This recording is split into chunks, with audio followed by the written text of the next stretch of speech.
आंदोलन की जो सभी जायज मांगे हैं उसके समर्थन में खड़े होने की अपनी प्रतिबद्धता को दोहराता है।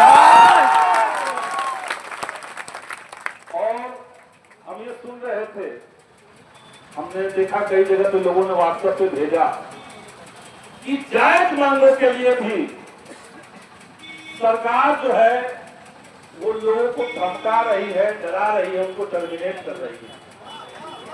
तो आखिर छात्रों की एकजुटता से, संविदा कर्मियों की एकजुटता से कौन डर रहा है?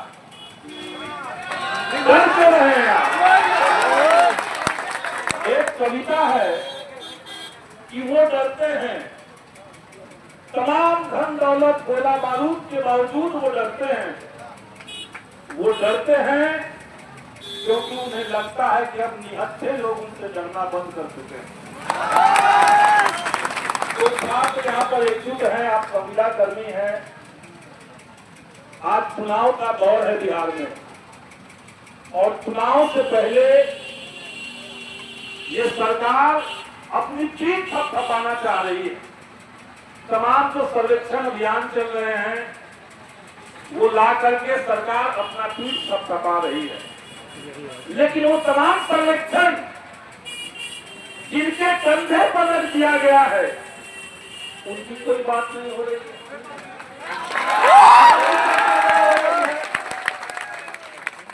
सारे लोग संविदा पर हैं और ये जो संविदा शब्द है ये इस दौर के लिए अभी साफ है। वो चाहे संविदा शब्द हो चाहे आउटसोर्सिंग हो, ये शुद्ध रूप से कर्मचारियों का शोषण का एक रास्ता बना हुआ है। आप संविदा पे हैं, कोई अधिकार नहीं मिलेगा। कोई विरोध में आवाज उठाएंगे, किसी बात में सर नहीं हिलाएंगे दबा दिया तो आपको निकाल दिया जा सकता है। इसलिए तो संविदा पे है।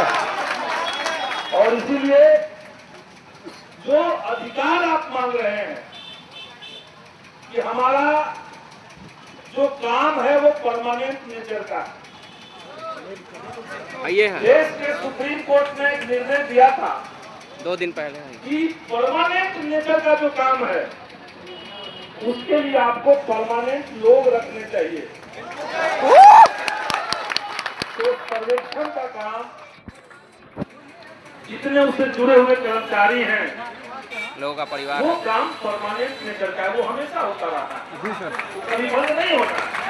तो उसमें जो कर्मी रखे जा रहे हैं वो फिर संविदा पे आप क्यों रख रहे हैं? क्योंकि कहीं न कहीं सरकार जो है वो गुलामों की फौज बनाना चाहती है।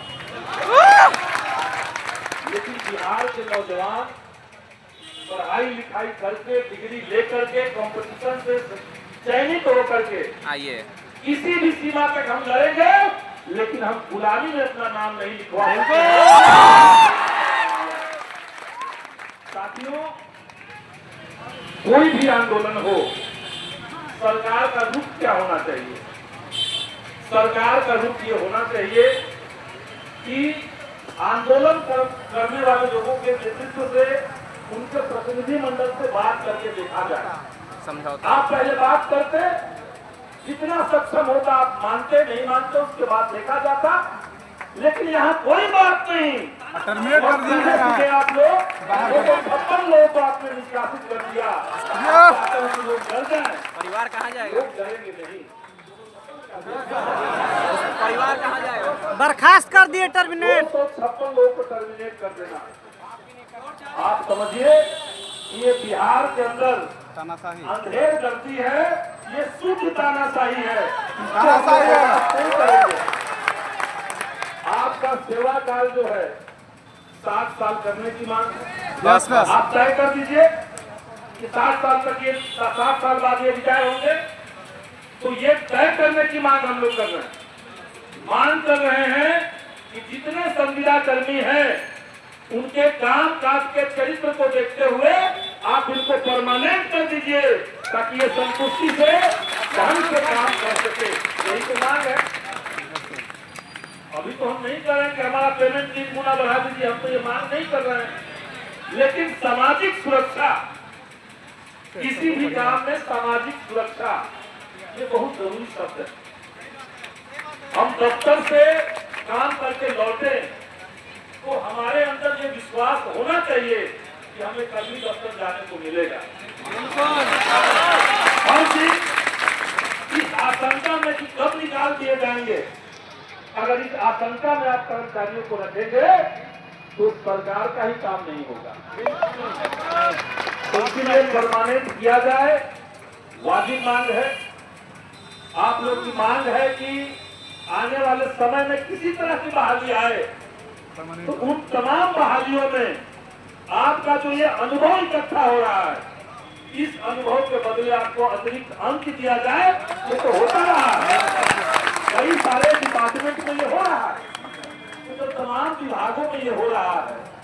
तो भूमि सुधार और राजस्व विभाग क्या, उनको क्या सुधार के पंख लग गए? ये सरकार का खुद ही तय की है, ये प्रक्रिया अपनाया जाएगा।